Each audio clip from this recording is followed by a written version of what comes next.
Thank you, ma'am. So on behalf of Pune OBGYN Society, I welcome you all for this POGS STAR Virtual Masterclass.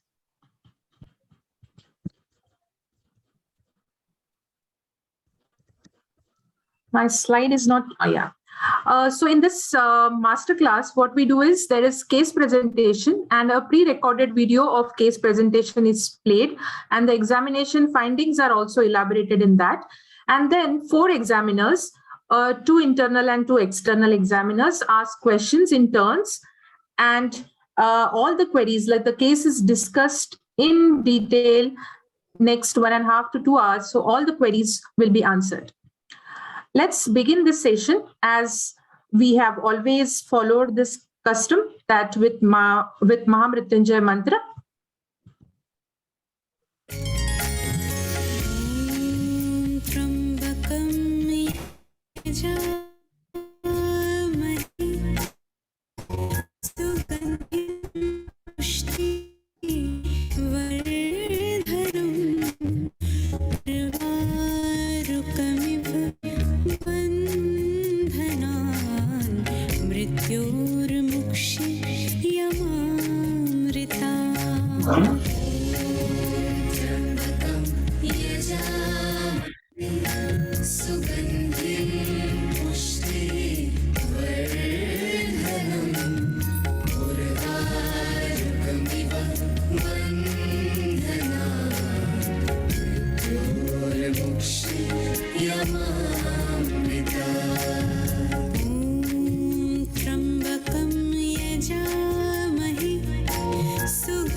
Thank you. So today's masterclass is on heart disease in pregnancy, and we have students from Krishna Institute of Medical Sciences, Karad, presenting a case on this. At the outset, I request President POGS, Dr. Sunita Tandwar Madam, to give her blessings for this session. Hi, thank you, Vaishali, thank you. And first of all, let me welcome Dr. Asmita Rathore Madam. It's our proud privilege to have you. Can you stop my slide share so I can see all? Yeah. Everyone knows my CV. Dr. Asmita ma'am, thank you so much. We try to get in the examiner from all zones of India as much as possible. And Karad Medical College, I'm so thankful to you, Dr. Kshirsagar and Dr. Ashutosh, for joining POGS, because this is a wonderful, wonderful activities which we started in our POGS from the April month. And Vaishali Kodenaik, my very dynamic General Secretary, she is in charge of the program, and with the amount of efforts she put in is absolutely admirable. Now, POGS has done many programs, many national and international conferences.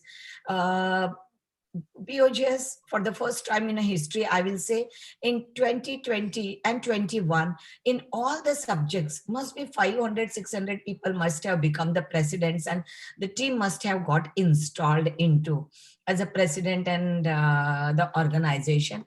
But POGS has made the landmark by getting installed into Maldives, where all our 100 friends from across the country has traveled.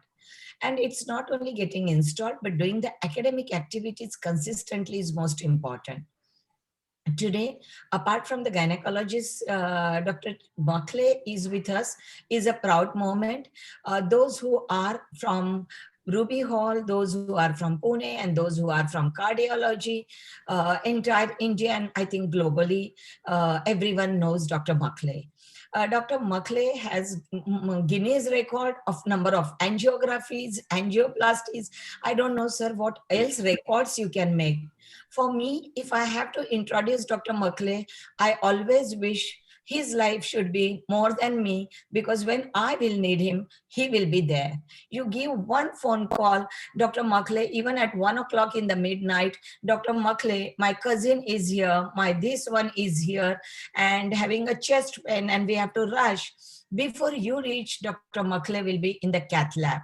So his experience, his academic standards are going to help us tremendously in this. So I feel these students today, they are lucky. I know all India, this is so famous that even Foxy has requested us to change from Wednesday to other day because it was overlapping with Foxy. I initially thought POGS is a small organization of less than 1,000 gynecologists.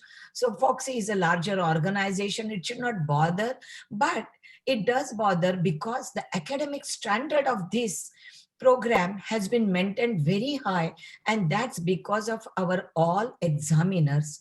That's because of the students who take a tremendous efforts in doing this video recording of the case. It's not simple. They must be having palpitation. They must be thinking, ये बराबर होएगा ना, दिल्ली के madam है हमारे साथ, Pune OBGYN society is a larger society. Don't worry, bachcha. I promise you, at 10 o'clock, you will come out as a winning girl. You have to win during the exam. And when you start your private practice, you realize why you were taking a stress in residency. Private practice is totally all the way different ball game than what we do at residency. So always remain confident. Think of your goal 2 years down the line, 10 years down the line, and 20 years down the line, where you see yourself. This is for all the students. I always say your teachers will show you in which direction to see. What to see is your choice. So you have chosen this obstetric and gynecology as a profession, then you work hard. In this profession, when you chose, you realize you have not kept your days and nights for yourself. So Vaishali, you can start with the written program introducing our examiners. And Yes, I will ma'am. be, only because I have a cough and cold, I'm keeping myself. Yeah. Yeah, but thank you so much, ma'am. You're not well. Still, you joined all of us and all these encouraging words. Thank you so much. And now the best part of today's session is today's examiners, what we have for this session. And it's really, they are going to make this session excellent.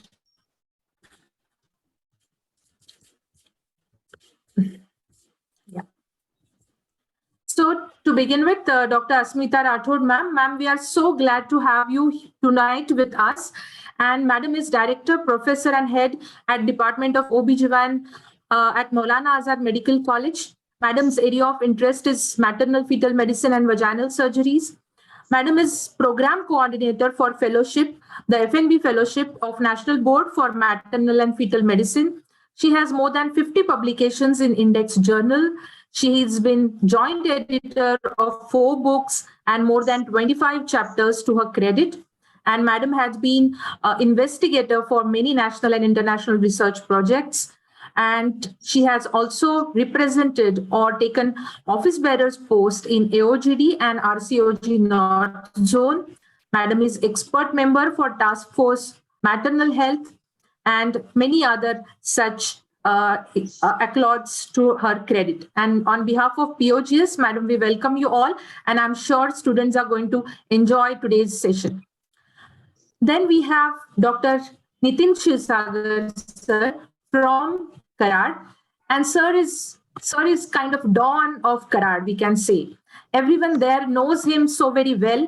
And sir is professor working in KIMS Medical College, UG experience of 34 years and PG teacher for 28 years. He's also been PhD guide, examiner for all kinds of exams. He has 52 publications at his credits. And I'm eagerly waiting for sir's questions because I have heard a lot about the way he conducts the Viva. So I'm really as enthusiastic as all the delegates who have joined us tonight.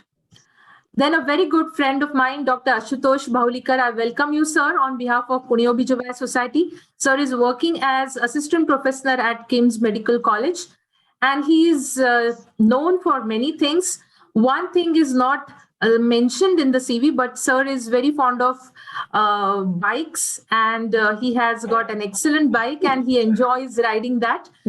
Sir has PG diploma in medico legal sciences. He's fellow of ART, fellowship in sexual medicine, affiliated to American College of Sexual Medicine. He's been past president and secretary of Karad OBGY Society. And his area of interest is high-risk pregnancy and cosmetic gynecology. Even is good at NDVH and regenerative medicine. So I welcome you, sir, on behalf of POGS, and looking forward for a great interaction. And as Madam has given us fair idea that we are having Makhle sir with us tonight, is probably we all look up to, and he's such a father figure on all aspects, not just the cardiology, but otherwise also he's a very good friend and a father figure, and who keeps guiding and keeps participating. Sir loves teaching, so whenever we invite him, the answer we get is yes. He was in Chandigarh when I called him. He said, yes, I'll be there. And by then I'll be in Pune and I'll be there. Sir is professor in cardiology and director of cardiac cath lab, which is one of the premier cath lab in country. He graduated and post-graduated from BJ Medical College, then did DNB cardiology from National Board of Examinations. He's been a bright student all throughout his career, and he has been awarded Fellowship of American College of Cardiology, Fellowship of Society of Cardiovascular Angiography and Interventions, and Fellowship of Cardiovascular Society of India. And as Madam had said, he has 1 lakh angiographies and 40,000 interventions at its credit. And most of all, he is a very approachable, and he loves teaching. So we are again looking forward to get more information about heart diseases by his angle or the cardiologist angle. And let's start today's interaction. And now I stop share and I request Amit to play the videos of the case and the examination finding.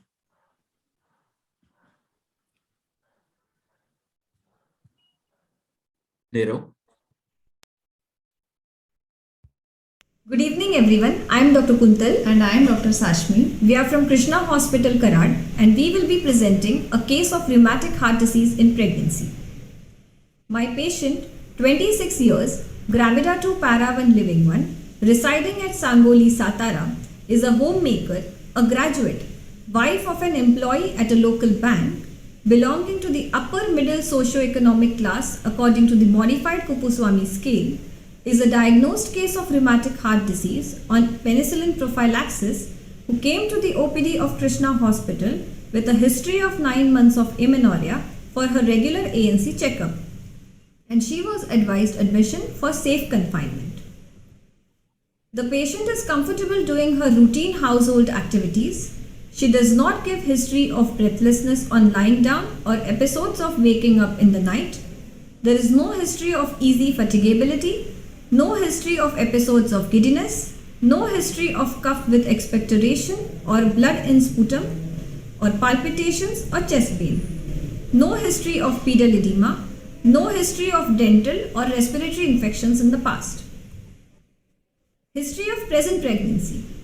It was a spontaneous conception after 4 years of marriage, and pregnancy was detected and confirmed at 9 weeks of gestation with excellent dates. She was registered at a private hospital in Tamil Nadu, and folic acid tablets were prescribed to her, and she continued taking injection benzathine penicillin 1.2 international units every monthly thereafter. Her NT scan was done at 12 weeks, which was told to be normal. Anomaly scan was done at 18 weeks, which was told to be normal. She continued taking iron and calcium tablets thereafter.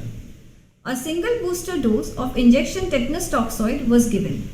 Investigations done in first and second trimester were told to be normal. She came to the OPD of Krishna Hospital for registration at 8 months of amenorrhea and for further antenatal care.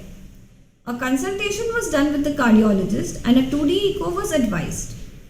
The 2D echo was suggestive of rheumatic heart disease with mitral stenosis, a mitral valve area of 1.5 cm square, an ejection fraction of 65%, mild mitral regurgitation, moderate mitral stenosis, and a mild pulmonary arterial hypertension with a right ventricular systolic pressure of 42 millimeters of mercury and a dilated left atrium with a diameter of 5 centimeters.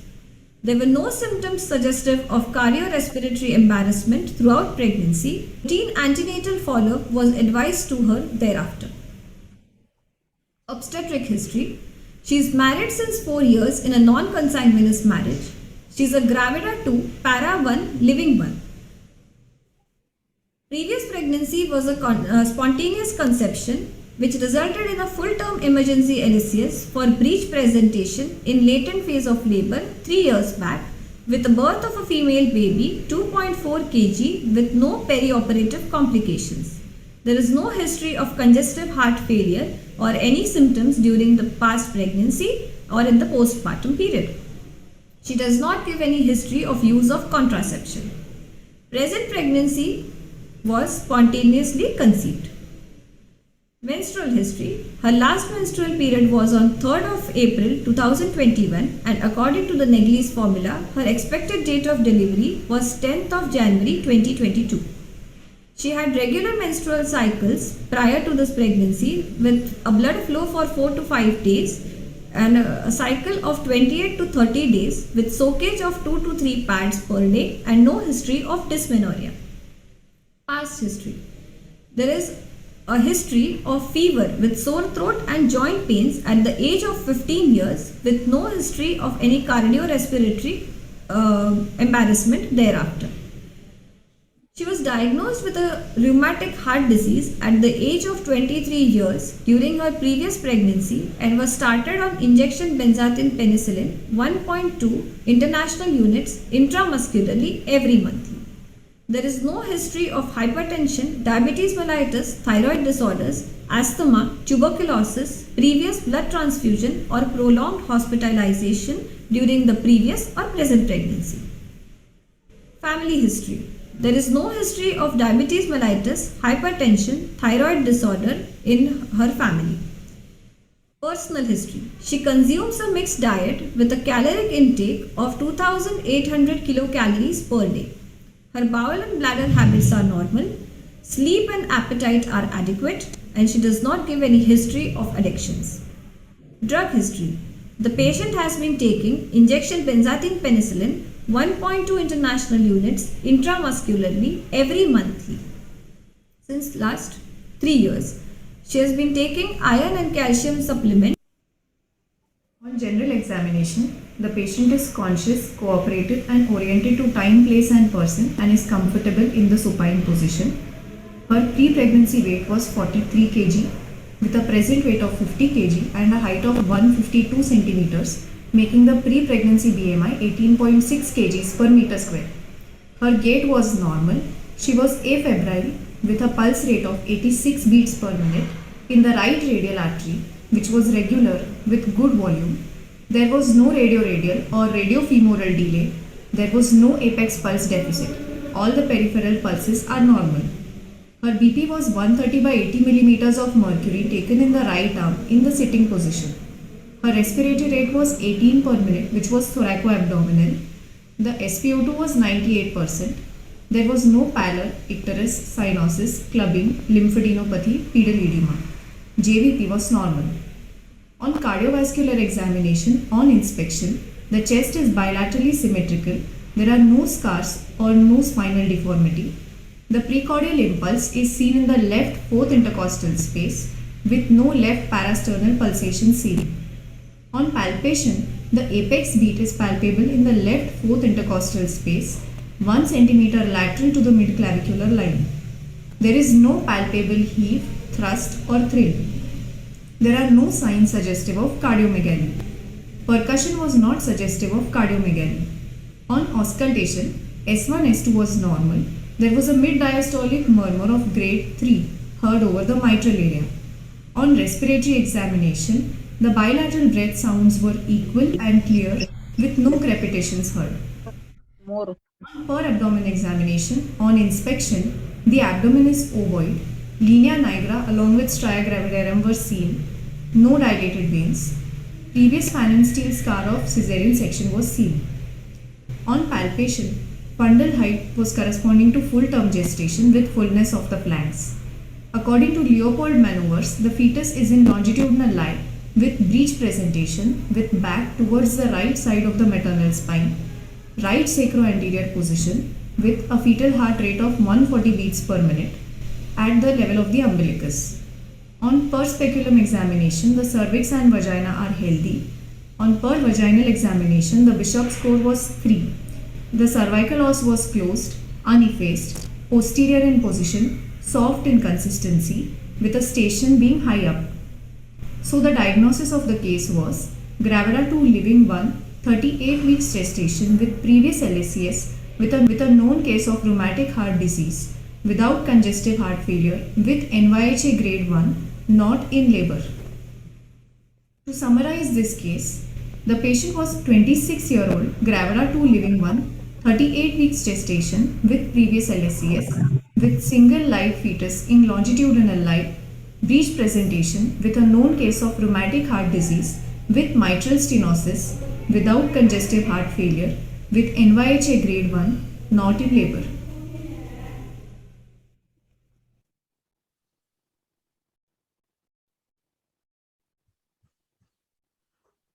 Thank you, Kuntal and Sashmi. Very nicely presented. Now I invite the examiners to please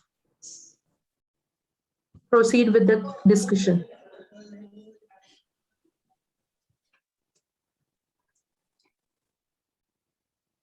Hello. Am I audible? Yes, sir, you are audible. Yes, sir, you are audible. Very nice presentation, Kuntal and Shashmi.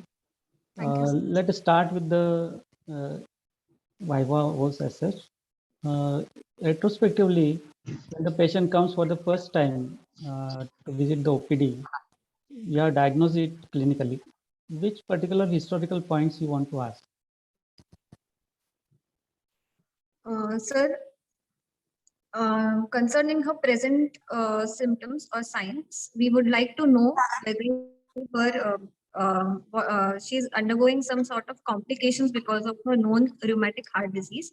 So we would like to know if she's having any cough, expectoration or sputum in cough, or any signs of pedal edema which is not getting relieved on rest, so as to rule out whether she's undergoing any congestive heart failure, or whether she is having any palpitations to see if she's having any sort of fibrillation as a part of her present history. And as part of past history, we would like to confirm the diagnosis of rheumatic heart disease. So her history of acute rheumatic fever at the age of 15 years is significant here. She is giving a history of fever with cough and a polyarthritis which was migratory in nature, followed by which she was not investigated for her rheumatic status, rheumatic heart disease rather. And in the previous pregnancy, she got diagnosed with rheumatic heart disease when she came to our hospital for an emergency cesarean section. And at the time of cesarean section itself, the anesthetist diagnosed her as with having a mid-diastolic murmur. So we investigated her further and she was found to be a case of rheumatic heart disease. I would also like to rule out any history of cardiac disease in her family. Okay, there are a number of changes, physiological changes that occur during the pregnancy, and because of which the symptoms or some of the signs may mimic the heart disease. In fact, these are the physiological changes. So how will you differentiate whether they are really because of physiological changes or because of the heart disease? Any historical criteria? Yes, sir. There is Metcalfe's criteria for suspecting cardiac disease in pregnancy, which has certain symptoms and signs. In symptoms, there is nocturnal cough, orthopnea, dyspnea at rest, chest pain, and syncope. And in signs, we look for cardiomegaly, systolic murmur grade 3 and above, diastolic murmur, arrhythmias. Okay, now the more sophisticated investigations are available. So, but as first step, we may use this criteria to differentiate. Okay. When the patient comes subsequently for the follow-up, which particular symptoms you will like to ask? And you are diagnosed and now she is coming for follow-up. So we would like to rule out development of any degradation in her NYHA grade. So we would like to know if she is developing any palpitations or breathlessness in doing her routine physical activities, or whether there is a degradation in the or whether she is developing breathlessness or angina on doing her routine activity or at rest. That is indicative of her degradation of NYHA status. We would also like to know if she is developing pedal edema or um, uh, complaints of palpitation or chest pain. What is the NYHA grade of your patient? My patient is in NYHA grade 1, ma'am. She does not have any symptoms doing There is her no ordinary. limitation. There is no limitation of physical activity and no symptoms during her ordinary physical activity. Can you assess for any risk factors what will predict her possibility of developing the cardiac complications in this pregnancy? Ma'am, you were not audible in the earlier part of your. Can you please repeat your question? Predictors of adverse cardiac events in current pregnancy in your patient.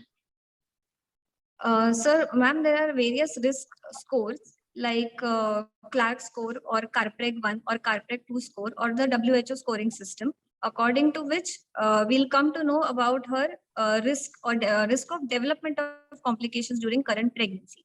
According to CARPREG 1 score, there are 4 criteria like her NYHA, her history of any 3 or 4 NYHA or presence of any cyanosis.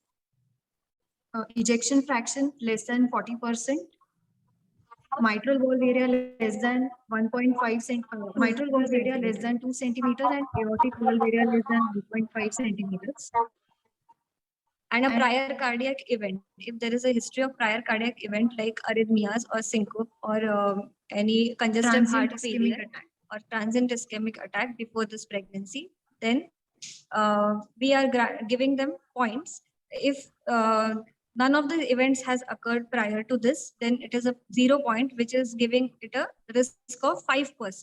If 1 point is there, then there is a risk of 25 to 27%. And if more than 1 points are present, then it is a risk of 75% of development of complications in her pregnancy. What is the CARPREG risk score in your case? My patient lies in CARPREG 0. So she has a 5% chance of developing complications. So apart from these risk factors for the adverse cardiac event, are there any obstetric complications or associated risk of complications in these cases? Ma'am, you are not audible in your initial part. Can you please repeat? Common pregnancy associated complications which increase the risk of any complication in a patient with heart disease. We talk now of the cardiac events, but are there any other pregnancy-related complications which certain physiological factors, hypertensive disorders in pregnancy will. Very good. What else? If the patient goes in preterm labor and we have to prevent the preterm labor, that can also precipitate congestive heart failure. Ma'am, presence of anemia or any infections can worsen her cardiac status. So how does your antenatal care will be modified as to detect these particular complications? You have to look for anemia, hypertensive disorders, infections. Ma'am, starting from the first time, our care should ideally begin preconceptionally. The patient should be, when the patient comes to us, we should assess about her cardiac lesion, her functional status, and we should educate the patient about how risky her pregnancy can be or what can be the implications on the fetus and on her heart disease itself. Once if the patient comes to us post-conceptionally, then early diagnosis, one thing is we have to stop her medications. Like if she is on warfarin, then we need to convert it to heparin to prevent. Only of your patient. So tailor your answer to your given case. Even in examination, the examiner will expect how you apply your knowledge to a given particular patient, okay? We don't talk of a general heart disease. So your patient is a rheumatic heart disease. She has come to you for the first time in third trimester of pregnancy. Now, how will you modify or manage her at this point of time? What are the important factors you will do at this point? When she has come to us for the first time in third trimester, we would like to get her basic investigations done. Also her history, her clinical history and her examination. After that, we'll get her routine investigations done, like hemoglobin count, which will tell us about her anemia status. Her TLC and DLC will educate us about her infections. Her urine routine microscopy will tell us about her urinary tract infections. Then her thyroid function test should be done to rule out hypo or hyperthyroidism. A routine, a baseline ECG and a 2D echocardiography should be done to know about her functional status at the present time. And then further we'll ask the patient to follow up with us. Or Sir wants to say something. Yes, sir. You want to? Sir has raised his hand.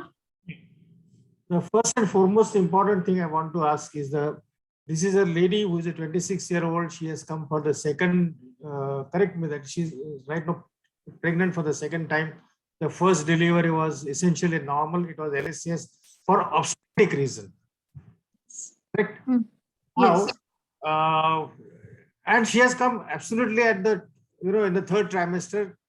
So do you think it is really going to be the high-risk pregnancy at this stage?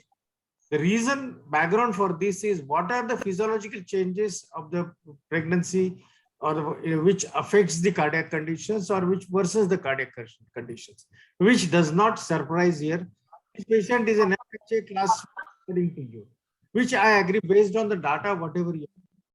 So you have said that she has come for the safe confinement. I agree. So does it really surprise or we are going to create more of the halagulla here around? This is what the first question. Second question is, you said the CARPREC 1 scoring system. Are you aware about the CARPREC 2 and why the CARPREC 2 was formulated and what are the criteria which are used in CARPREC 2?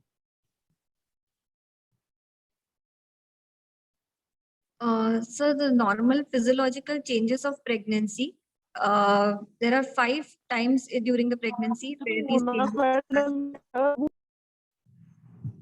where these there are 5 times in pregnancy during which the physiological changes are mostly seen. One is during the there is beginning of the physiological changes occur during 5th week, and one of the peaks is seen during the during 12 to 16 weeks. Second peak is seen during the 28 to 32 weeks, followed by during the after the onset of labor, 5 hours after the onset of labor, and 5 minutes after delivery. And then in the postpartum period, early postpartum period, 4 to 5 days. Okay, I agree. The most important thing in the patients with the mitral stenosis is the second trimester or early of the third trimester when patient is a hypervolumic, anemic, tachycardia, and any rise in heart rate will alter the pre-existing mitral valve disease, particularly the mitral stenosis. Okay. Now this patient has come at 38 weeks of the gestation and she's essentially asymptomatic. And she doesn't have tachycardia. She can lie down in the bed comfortably. There is no history of orthopnea according to you. And the most important thing is that there is no history of paroxysmal, which is, and plus, as you alluded to, no history of hemoptysis also. So the major cardinal symptoms of the cardiac disease, particularly the mitral valve disease, are already absent in this given case. So according to me, as far as history is concerned, she can go through the delivery normal, but of course, now here you have said that she has got a breech presentation. So there is obstetric reason for that. But from cardiac point of view, according to me, she should be okay. Now, you are not highlighted about the CARPREC 2 scoring system. Yes, sir. CARPREG 1 score had 4 criteria and CARPREG 2 score has 10 criteria, where there is addition of mechanical heart valves, there is NYHA grade 3, 4 or presence of cyanosis, and any prior cardiac event or arrhythmias with a score of 3. And also there is addition of any presence of any coronary artery disease, any aortopathy, the right ventricular systolic pressure more than 49 millimeters of mercury, left ventricular ejection fraction less than 40%. So And there are the 10 criteria which has been added, which has been considered here, and based on that, they have been given the score 1, 2, or 3. And based on the sum of the scores, you can have patient can be scored into the that is 0 to 1, 2, 3, 4, and 5. Can you tell me this? How does the risk increase with each point? Score of 1. Because this is the basis for the modified WHO scoring system. Score of 1 has a risk of 5%, 2 Correct. has a risk of 10%, 3 has a risk of 15%, 4 has a risk of 22%, and more than 4 has a risk of 41%. Correct, absolutely right. So, we should talk more now in the current era as far as the CARPREG 2 scoring system, because this has been published in 2020, quoted in the Heart Journal, that is a British Heart Journal, and we should be considering that more. Now, this patient you are here, considering the history and your clinical examination, where does she fit? According to the CARPREG score, WHO. Yeah, which is a basis for the modified, what they call it as the MWHO or the CARPREG 2. CARPREG 2 score, she has a score of 0. She has a risk of 5% development of complications in the pregnancy. Correct. Because she the only, as far as this particular condition is concerned, that she is a known case of rheumatic valvular heart disease, which was diagnosed during the previous pregnancy. Otherwise, she is totally asymptomatic. On clinical examination, she is apparently okay. The most important thing which I would like to ask the cardiology student, that just the mid diastolic murmur doesn't mean mitral stenosis. Okay, there is you said the first and second heart sound is normal. There is no opening snap, so it is not significant mitral stenosis as far as clinical is concerned. However, echocardiography will substantiate it further, because you said that echocardiographically valve area is 1.5. Now this 1.5 is a gray zone. Now tell me, is it significant or is it severe or is it not severe? Mild. Mild, correct. Now, how does it affect the maternal outcomes and fetal outcomes, or even I'll put it as child outcomes? What is the percentages? Mild, of course, Mild. textbooks and literature mentions severe and moderate. Mild, it doesn't consider. So you tell me, what are the percentage risk factors? Because this is what the whole thing is going to come. As far as a risk assessment concerned, what are you going to offer this patient? This patient obviously will be referred to me. Dr. Sunita Tanurkar or Dr. Vaishali will definitely refer to me.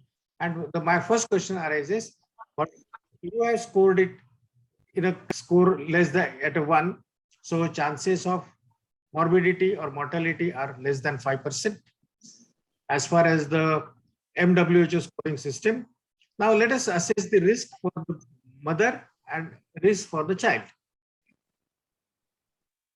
Suppose if it was a severe mitral stenosis, the risk for the mother, what are the types of the risks involved, and what are the fetal risks?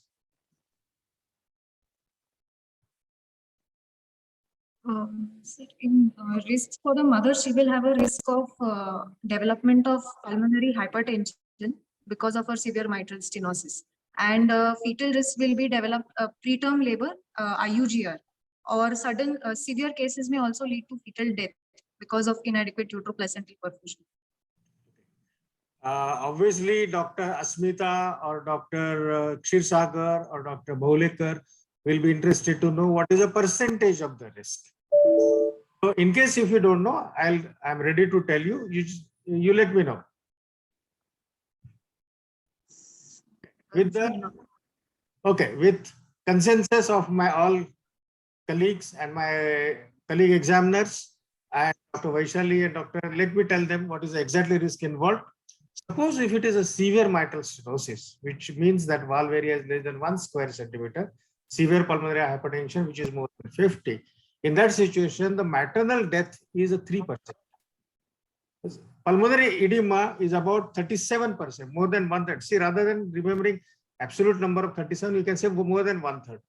And atrial fibrillation is about 16%. Vis-a-vis, what are the risks for the children? The stillbirth is about 4%. The neonatal death, see, we are not only interested in the fetus which is delivered and discharged. We are also equally interested in neonatal, because these children, they are at a jeopardy of because of the low blood flow, because the maternal cardiac output is unable to commensurate the cardiac output necessary of the child. Uteroplacental circulation is reduced, oxygenation is reduced, and therefore this child can have the intrauterine growth retardation. Therefore, the neonatal death rate is about 2%, and preterm delivery in these particular mothers will be about 18%. Suppose if this patient has got a moderate stenosis, what this lady has got. So in that situation, maternal death rate is only 1% as compared to the previous 3%. That means it's down by 1/3. The pulmonary embolism, which was 37%, has come down to 18%. So it is half of that. Atrial fibrillation, which was 16%, now it has come down to 5%. So our patient fits into this particular category. And what are the risks for the fetus? Stillbirth is about 2%, neonatal death is 0%, and preterm is 10%. So this is what we are looking for. So whenever these patients are managed multidisciplinary in the tertiary care hospital, you have to talk of what is the risk to the mother, what is the risk to the fetus, what is the risk for the neonate, and what is the overall morbidity and mortality. And of course, these things are based on the various data which has been submitted and which has been presented, and that is what has led to the formulations of the guidelines, which give guidelines. Now again, I'll reiterate the data you have given me. I will say this is a mild risk. Let's go ahead with the questions, because I have been talking for a long. So let Dr. Bhaulekar ask the question, because he's already waiting for that. Dr. Bhaulekar. Yes, sir. Suppose you are on emergency duty and a patient with breathlessness comes to you. So how you are going to reach to your diagnosis? That means I am asking you, what are your differential diagnosis and how you are going to come to the diagnosis of mitral stenosis for the particular patient? We have to start with taking the history of the patient and do her general examination. On history, we also need to find out about if she has any infections, like currently the COVID-19 infection can also result in breathlessness. So along with that, if history of cough or fever is there, along with that, we need to, on her examination, if she is found to be a preeclamptic patient, then also severe preeclampsia can lead to pulmonary edema, which can also cause cough and breathlessness. A case of severe anemia may also present with breathlessness. I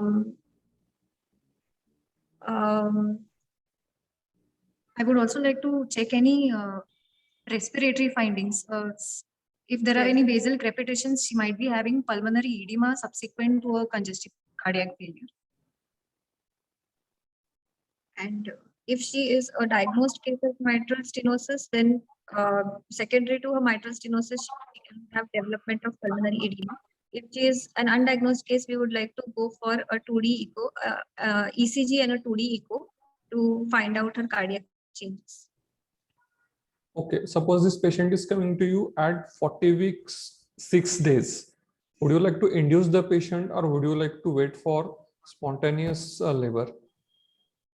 Sir, if the patient is hemodynamically stable, we would like to induce it for obstetric reasons. If she is hemodynamically unstable, we would like to look out for the mother's well-being first. So we will stabilize the patient. We'll wait for her. If she has any signs of complications, we would like to take help of physicians and cardiologists to settle the patient first and then go for induction of labor if there are no obstetric contraindications. What options do you have for induction of labor? We can go for Foley's induction or Cerviprime induction can also be done. Misoprostol can also be used with due risk. What precaution? Yes, sir. Yes, sir. Sir, please unmute yourself, sir. Makhle sir, you have muted yourself. Makhle sir, please unmute yourself.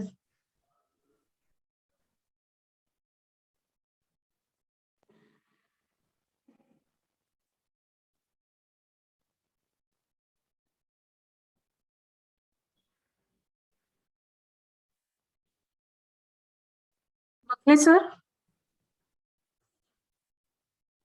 Okay, am I audible? Because what a message I was getting, host has not giving you the permission to unmute. Okay. Yes, sir. Now you are audible.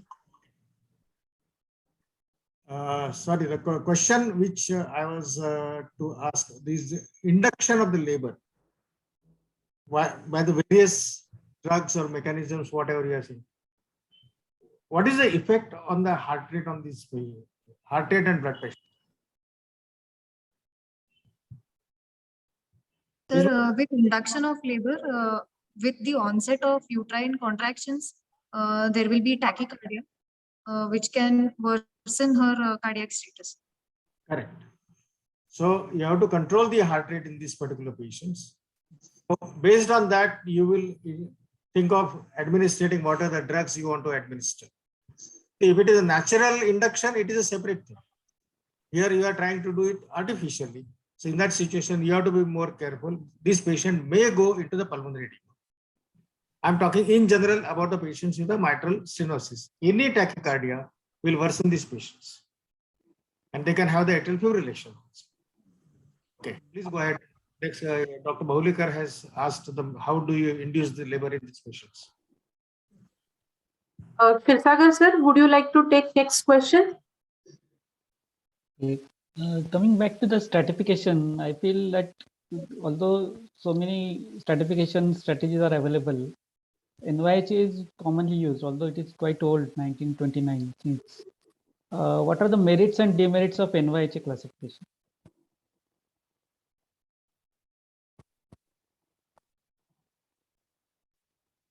Merits or the advantages, it is an easy method of classification.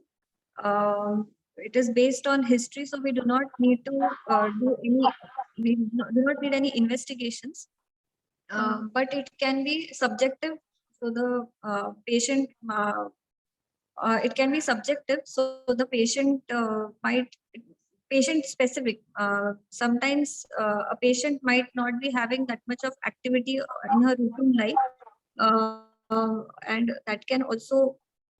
Sir, regarding demerits, one of the demerit is that specific lesions are not included in NYHA classification, which is included in the Carbreg system pertaining to specific cardiac lesions or regarding the functional capacity of the heart. Yes, and it is for one-time visit only. As the patient comes for follow-up, every time you have to assess and reassess and put the patient in one of the categories. And some conditions may defy the NYHA class.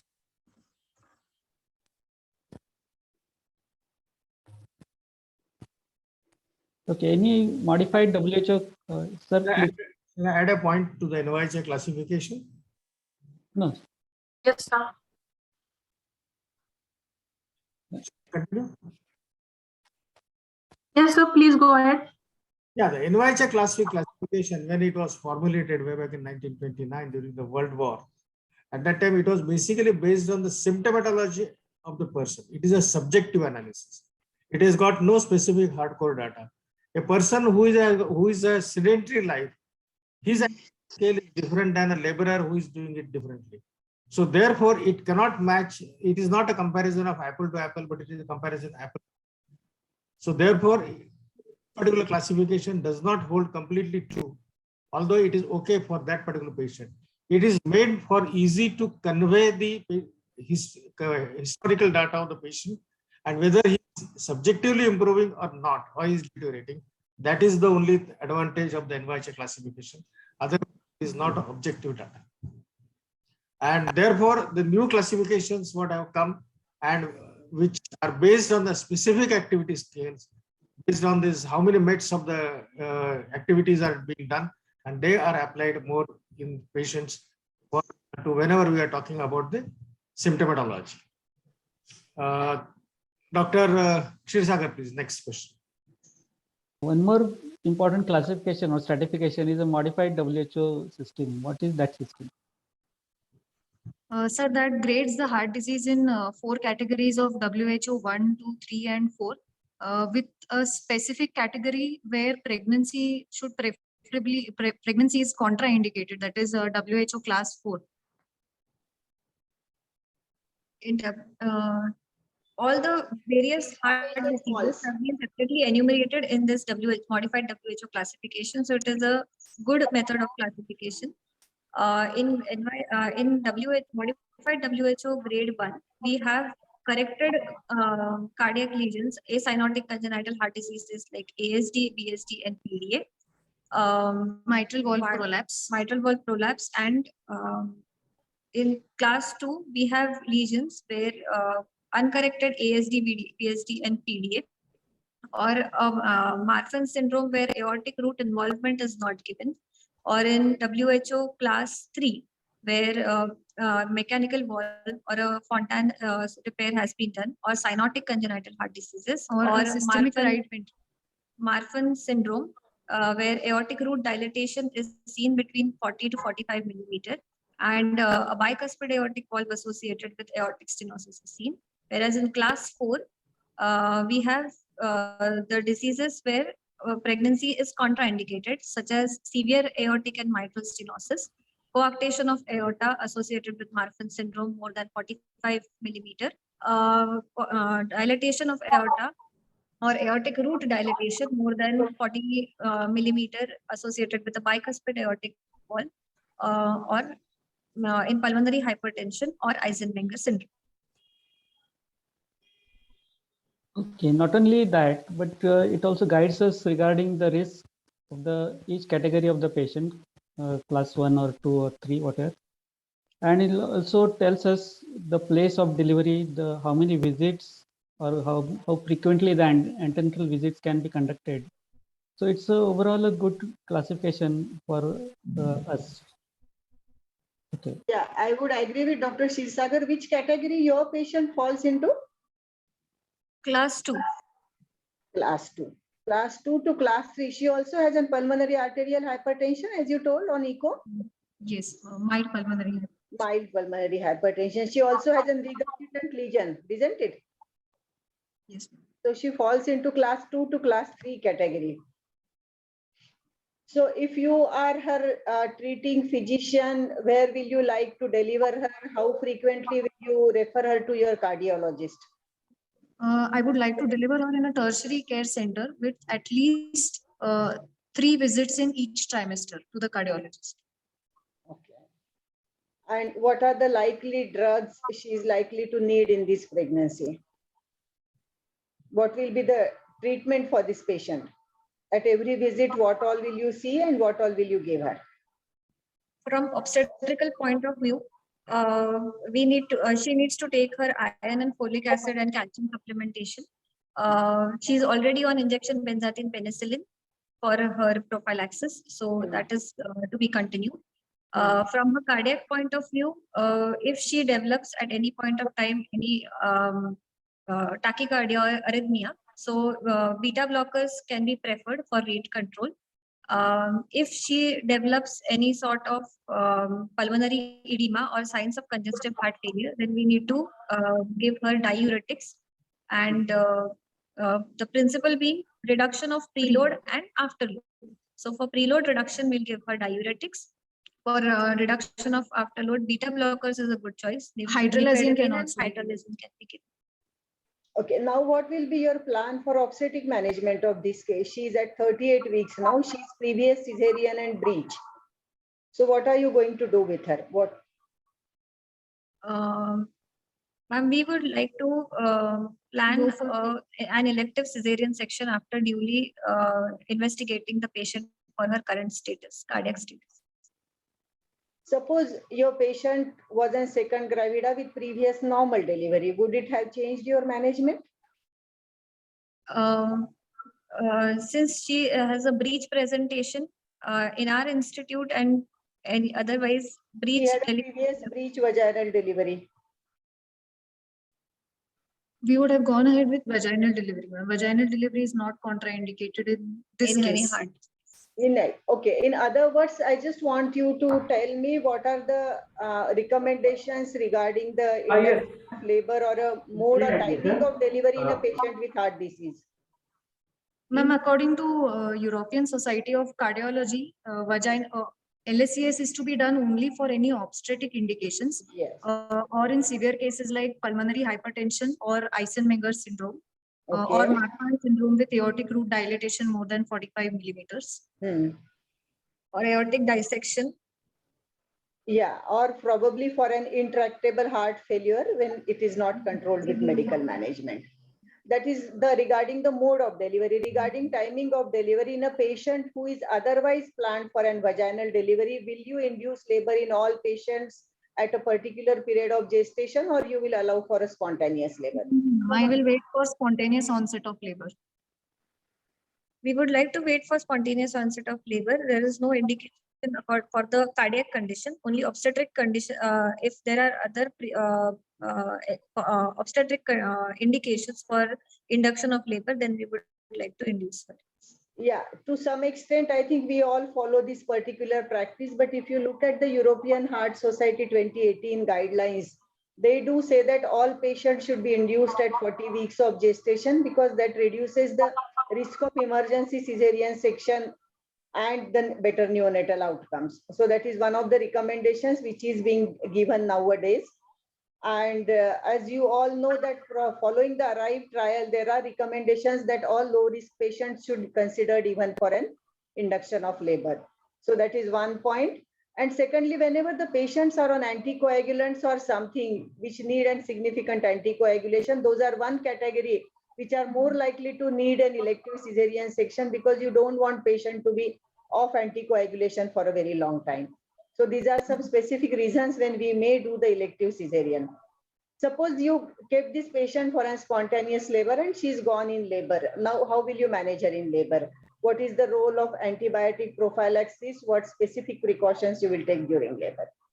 Ma'am, according to European Society of Cardiology guidelines, there is no specific role for antibiotic prophylaxis in vaginal delivery.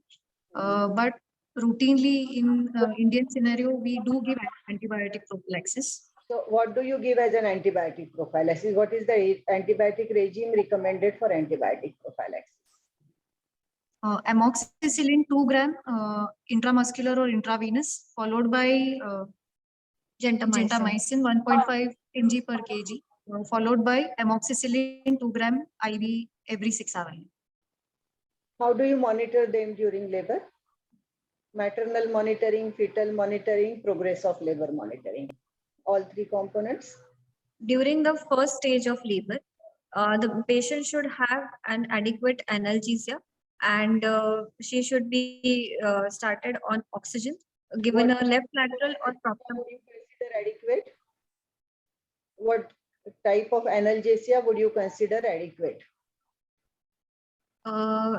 Injection pethidine can be given to the patient, or if she is in active stage of labor, we can go for regional analgesia using epidural blockade.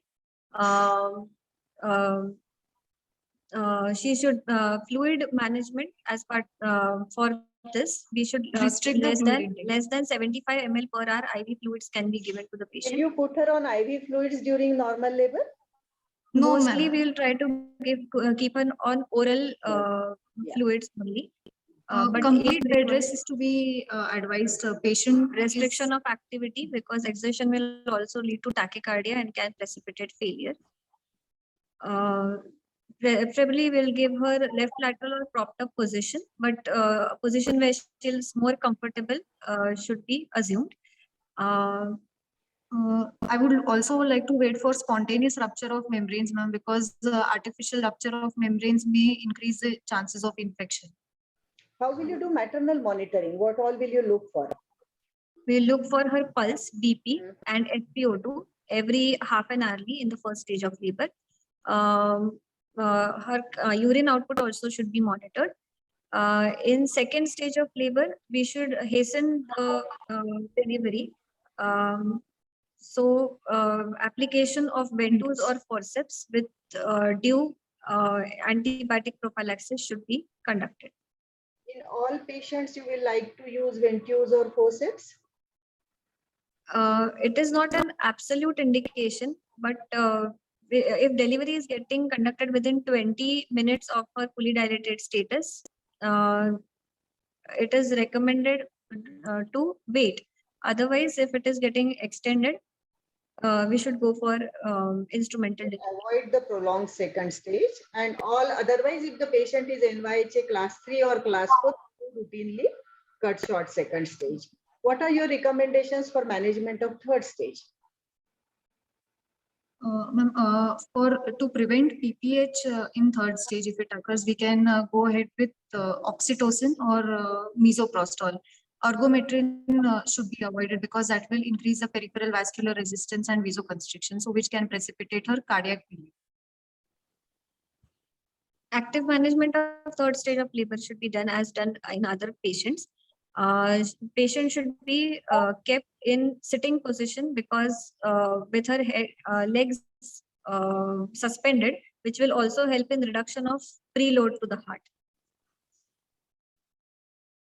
You have counseled your patient regarding contraception. She's previous cesarean and she says, I want a post-placental IUCD.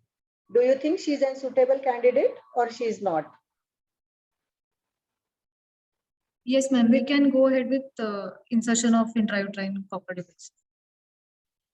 Which WBC it falls into for an heart disease?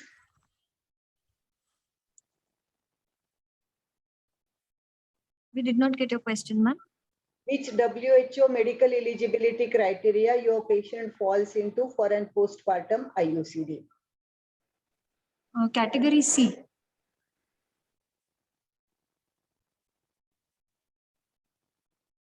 Caution is to be. It comes into category 2. You can put copper T in a heart disease patient. They definitely benefits outweigh the risk in this particular situation, isn't it? You want an effective contraception. She's already one cesarean section. Any other precautions in postpartum period? Early ambulation should be given to the patient. If if she is undergoing a cesarean section, then compression stocking should be given. Fluid restriction should be there. We can start injection heparin, low molecular weight heparin, or if she is not affording unfractionated heparin in the postpartum period. And antibiotic prophylaxis, single dose or 3 doses is sufficient, but can be given according to the protocols.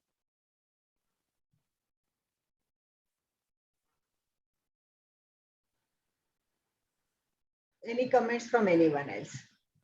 Bhavulika sir, I think Makle sir wants to say something. According to me, from the cardiology point of view, during the labor, the stage 2 and stage 3 are going to be the most important. She can safely go through the vaginal delivery with epidural analgesia so that it reduces, it doesn't allow more of the tachycardia too. Second is the stage 2 and stage 3 are equally important, particularly stage 3, when there is a more venous return. At that time, these patients can go into the left ventricle or left atrial failure. Now, the important thing, what what will you ask the cardiologist on the echo, whatever the findings which has been given to you, what else will you ask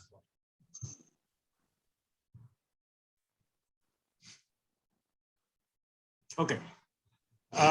You will always ask what are the transmitral gradients. It is not only the pulmonary arterial hypertension, but the transmitral gradient. And second thing is there any spontaneous echo contrast or a thrombus in the left atrium?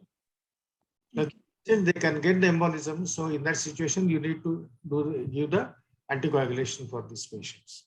So these are the few things which you must insist as an obstetrician from the cardiologist. The third thing is, now this patient is, suppose if she was a 1 square millimeter with transmitral gradient more than 20, pulmonary arterial hypertension, and she is, say, 8 weeks, you are not going to go for the spontaneous labor in the near future for at least 2 weeks. As I understand, up to 40 weeks you can wait from the, according to the European guidelines. What will you advise for this patient? Strict bed rest should be advised to improve her, to reduce her cardiac work. Salt restricted diet. Okay. We should, for rate control, we can add beta blockers. For preload reduction, again, furosemide can be given. Okay. Now she has got a severe mitral stenosis. So obviously the risk is going to be more, and that mortality, according to the ROPAC criteria, ROPAC study, it will be definitely 25%. So in that situation, the case what I have told you, this patient, I'm not talking the patient that you are presenting today. I'm talking the patient who has got a valve area less than 1 square millimeter. She's symptomatic, she's in NYHA class 3. She is a 38 weeks of the pregnancy. Your labor is still 2 weeks away. The criteria, you can do the balloon mitral valvuloplasty in these patients, so that it becomes a safer. Balloon mitral valvuloplasty can be safely done during the 3rd trimester without much of the radiation. Of course, you have to take the radiation consent as well as the radiation control in these particular patients, and you can do it. Because today, as you presented, she's a 38 weeks and you are not anticipating a labor in the next 1 or 2 days. Am I right? Yes, sir. Point number 2, she's in NYHA class 1.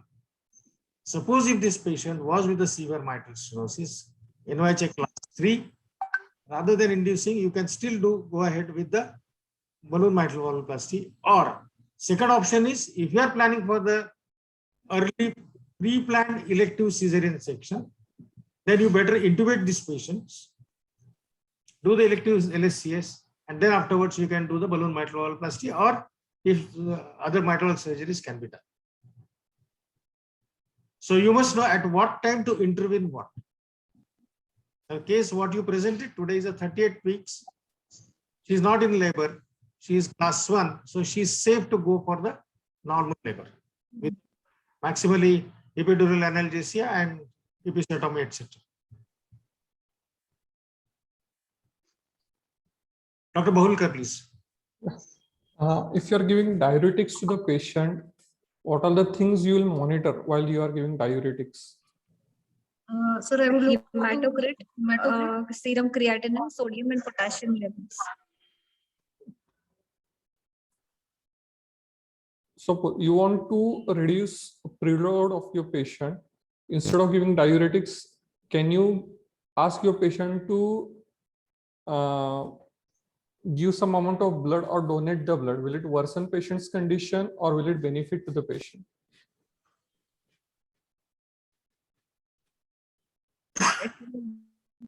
My question is, you want to reduce very catchy question. It's a very catchy question. You want to reduce load on the heart, you want to give diuretics. Instead of giving diuretics, if you ask your patient to donate some amount of blood, will it be beneficial to the patient? Or around 350 ml of blood is donated. Sir, we also want to maintain her uteroplacental perfusion, one thing, and it is a hemodilutional condition. Pregnancy is a hemodilutional condition. So there will be also a loss of RBCs along with plasma. We just want to reduce the plasma volume of the patient. So blood transfusion may not be, and not it is not a transfusion. practice. Yes. It is not practice. Just this, I am asking if patient donates blood, patient's hematocrit will go down, hemoglobin will go down, patient will be anemic, patient will have more tachycardia and more a load on the heart. So it is definitely not recommended. It is not. And I'm just asking you if it is done. But that's the reason I said it is a very Tricky question. Yes. Okay. Dr. Kshisagar, please. So which are the other interventions during pregnancy? For example, she comes for medical termination of pregnancy with previous cesarean section, and now she has mitral stenosis and comes in the first trimester, or she comes in the second trimester. Will you? First trimester. Is it advocated, or you should not go for MTP? The patient can safely undergo first trimester termination of pregnancy using mesoprost, as well as she can undergo suction and evacuation. Second trimester termination of pregnancy Is not recommended is because the risk is as good as that of a full continuation of the pregnancy. continuation of pregnancy as well as a full term delivery. So if it is not for obstetric indications, then there is should not be termination should not be advocated. How many pregnancies are maximum pregnancies are allowed in these patients? Is it a progressive lesion? As the age advances? With age, progresses with age. Maximum 2 pregnancies. Now she comes for MTP. Will you go for MTP, or you will ask her to continue the pregnancy, provided other things being normal? I would like her to continue her pregnancy if her cardiac status is normal. Okay. So it may be her choice, but from medical point of view, we can counsel her about that. Okay. In the second trimester, you said only for obstetrical indication, like say anencephaly, diagnosed late 14, 16 weeks. How will you terminate the pregnancy?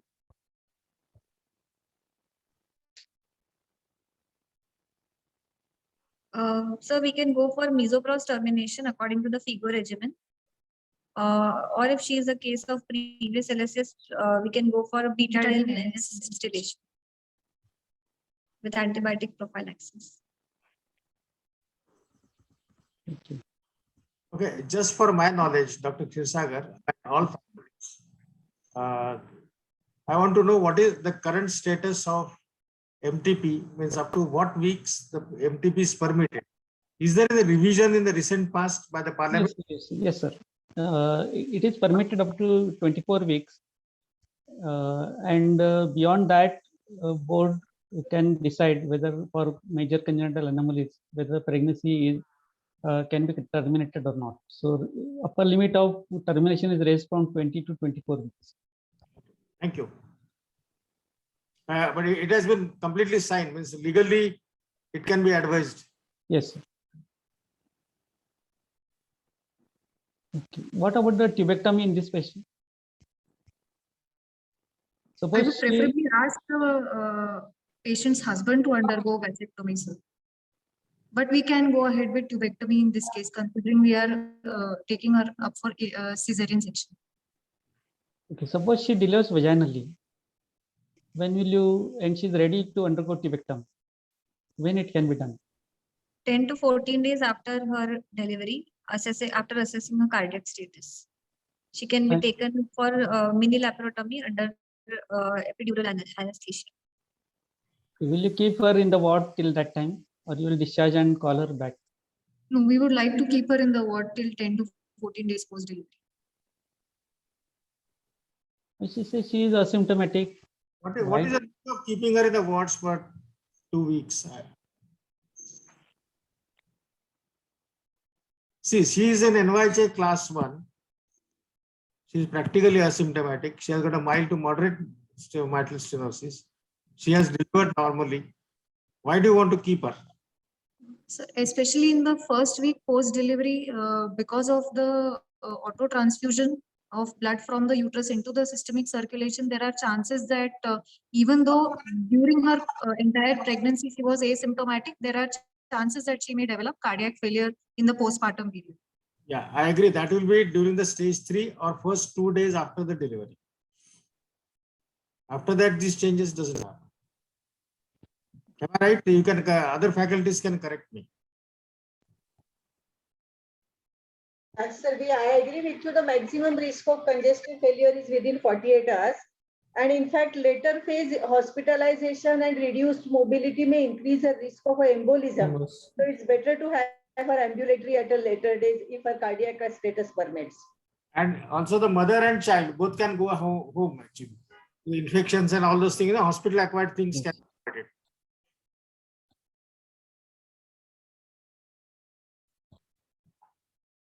What about the other contraceptive options? Suppose your patient says, I don't want IUCD, I don't want sterilization. What are the other contraceptives which you can offer? Barrier contraceptions and progesterone only pills are a better choice. LNG IUCD can be used in this patient. Copper T can be used in this patient.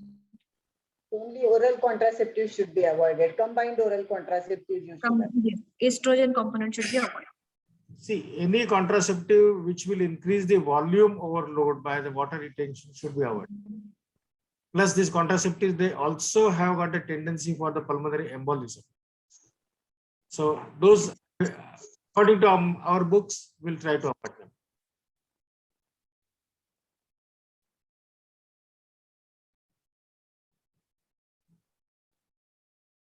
In which cases lactation is not allowed?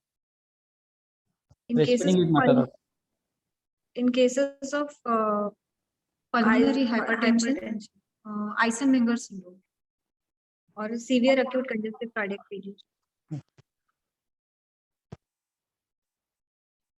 What complication do you expect in this patient in severe mitral stenosis during labor and after labor? Development of pulmonary edema, congestive cardiac failure, atrial fibrillations, and thromboembolic events. How will you manage this? Just tell me 2 to 3 points for every condition. For pulmonary edema, again, we have to, pulmonary edema and congestive cardiac failure will go hand in hand. So we have to give diuretics, digoxin for improving her contractility, and beta blockers or lipid blockers or hydralazine can be given for reducing the systemic vascular resistance. Again, for atrial fibrillation, if it is an acute atrial fibrillation, she can go for a DC cardioversion. beta blockers are given to control the heart rate. You said, And for heparin for thromboprophylaxis. you said hydralazine. What is the commonest side effect of the hydralazine? Tachycardia.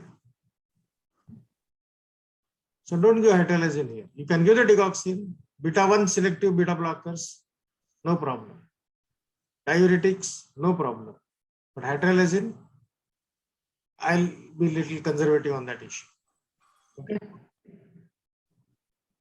Another thing is hydralazine produces the peripheral vasodilatation, which in a patient with the mitral stenosis, which is a fixed obstruction, will worsen the symptoms.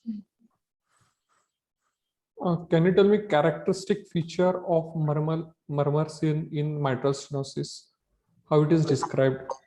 It's a mid-diastolic murmur. More precise.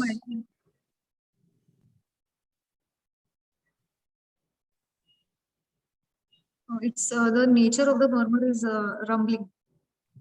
How it is explained, like how it has to be told?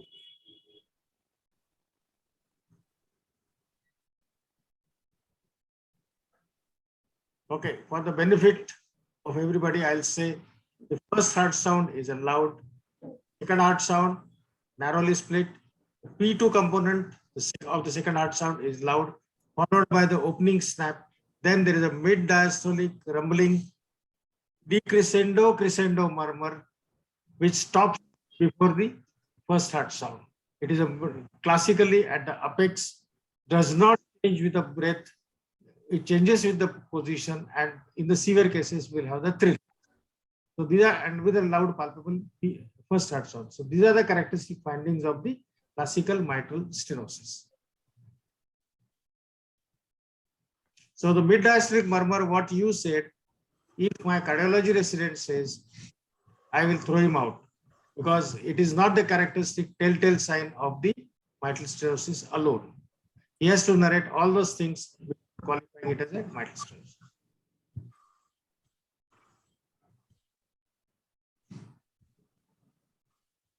Mitral stenosis is more dangerous, or aortic stenosis is more dangerous in a pregnancy?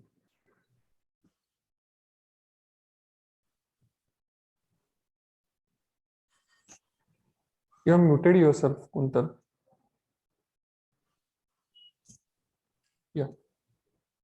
Aortic stenosis is dangerous from the point of view of the fetus because it reduces uteroplacental blood flow and also can lead to back pressure and it can also cause pulmonary edema and congestive cardiac failure.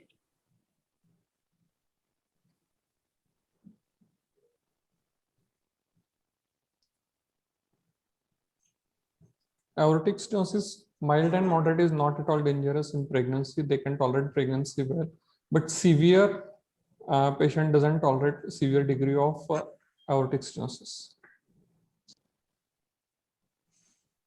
Usually they abort during the first trimester itself. But however, the natural history of the aortic stenosis, the commonest is the bicuspid aortic valve, which degenerates by the 4th or 5th decade, is not seen during the pregnancy.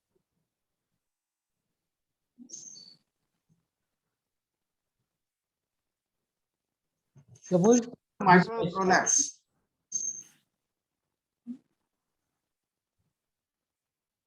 What about the mitral prolapse?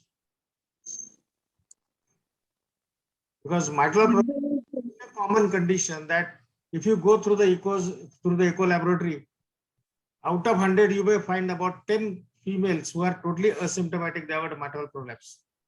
So what do you advise them?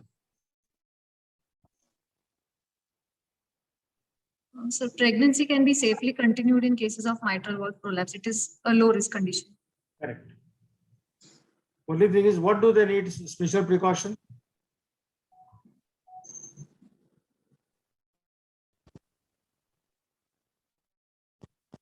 They need a She can subsequently land with mitral regurgitation. agree. See, if it is a mitral valve prolapse, which is a grade 1 to grade 2 of regurgitation, doesn't need anything except one thing, that they need an antibiotic prophylaxis, because these valves are prone for the infected endocarditis. So you have to give them a correct antibiotic prophylaxis during the labor or prior to the labor.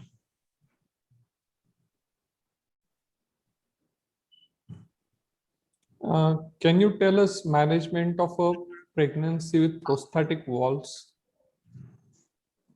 Yes, sir. We would like to start the patient with mechanical heart valves on anticoagulants, preferably low molecular weight heparin, because unfractionated heparin may lead to thrombocytopenia.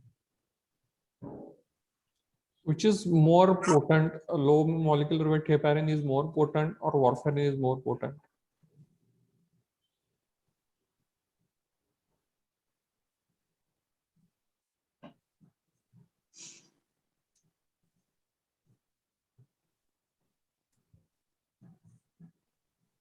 Sir, warfarin is more potent, and duration of action of warfarin also lasts for a longer period of time compared to heparin. So that is preferred.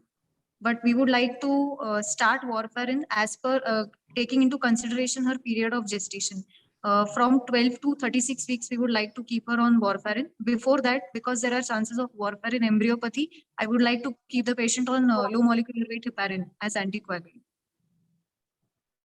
Suppose if your patient with low molecular weight heparin, she goes into labor, or you want to induce the labor, what precautions you will like to take? Low molecular weight heparin needs to be stopped at least 24 hours prior to the onset of labor. If at all she comes in spontaneous labor, I would like to give her protamine sulfate. And if she delivers normally, after how much time you can start it again? If she has got cesarean section, after how much time will you start it again? 6 hours after normal vaginal delivery and 12 to 24 hours after a cesarean section. Okay. But it can be started 6 hours after cesarean section as well.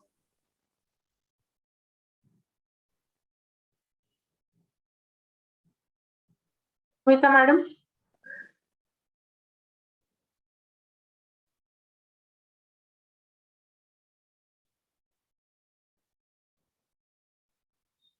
Smita madam, please unmute yourself. Yeah. Yeah. Continuing the discussion on anticoagulant, how do you monitor this patient on different anticoagulants? I'm a patient on warfarin, should be monitored with a PT and international normalized ratio every weekly. Okay. A patient on unfractionated heparin, we have How to much should be the ratio? What is your 2.5 target? 2.5 to 3.5 should be our target. Yeah. For your IR. patient, what will be the target? Will it change according to an individual patient? How do you decide whether you should have 2.5 or 3.5 in a given case? More severe the lesion, it should be maintained towards the higher side. Nay, tell me what will be the ratio in your particular case. If she needs an anticoagulation for any indication, suppose you find on echo there is a clot in the left atrium and you put her on anticoagulation, what should be your target in this case? 3.5. No. Okay. Opinion from cardiologist, sir. Yeah. The anticoagulation is indicated in a patient who has got definite LA thrombus, atrial fibrillation, or if the LA size is more than 60 ml per square meter corrected body surface area, then the oral anticoagulation is recommended. Now, this patient, the second part is patient who has got a mechanical prosthetic valve, Yeah. with not the bioprosthetic. The third group is a bioprosthetic valve who has got atrial fibrillation or no atrial fibrillation. Let's put it that patient who has got atrial fibrillation. Now, so this patient doesn't have any prosthesis. So if she has got atrial fibrillation, if mitral valve volume is more than 60 milliliters per square meter body surface area corrected, and she has got past history of any stroke or any peripheral embolism, then she should be on the anticoagulation and the target INR should be around 2.5. If she has got a mechanical prosthetic valve, that is a metallic valve, then it is a 2.5 to 3.5. Okay, the guidelines are absolutely clear.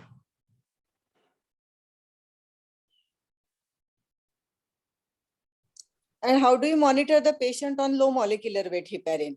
You don't need not to. That is the biggest advantage. You need not to. No, but sir, most of the guidelines do recommend that you should monitor the 10 anti-XA levels. Anti-factor 10.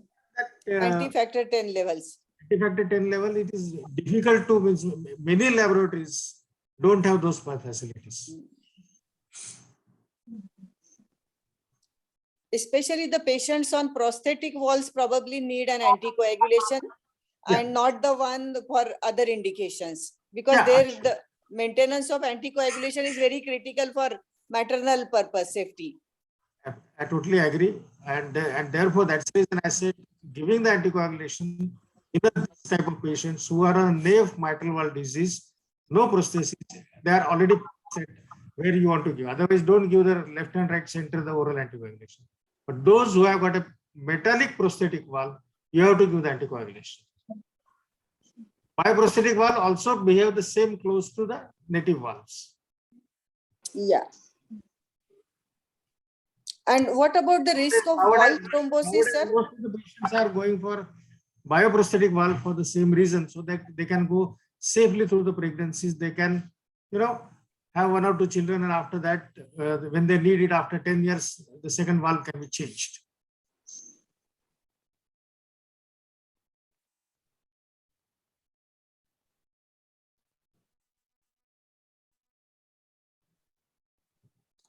Okay, there is suddenly silence.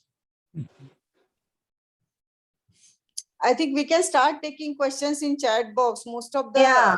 areas Yeah, we there have are- already covered. Yes. Chat box, there are a few questions. Somebody was asking, how will you manage PPH in heart disease? Ma'am, along with oxytocin, Carbetocin, injection carbetocin can also be safely used in misoprostol can also be used.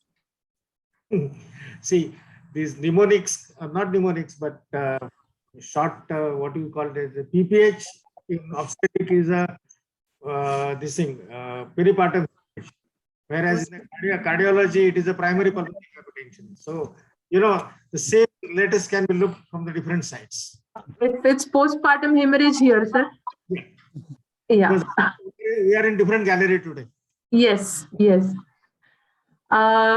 Okay, then there is one, how will you manage CCF is the question. I think that is already covered. Okay. Mm, The answer is no.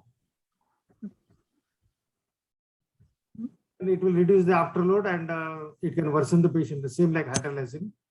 yeah. If patient with a heart disease come in a preterm labor, how will you manage? I think that is covered if I'm not mistaken.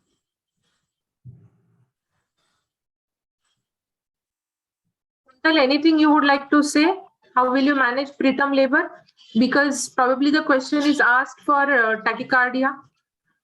With the which, yeah. So would you like to take it? Oh, me? preterm labor can be safely managed with the use of atosiban and Magnesium magnesium sulfate. Okay. So you would like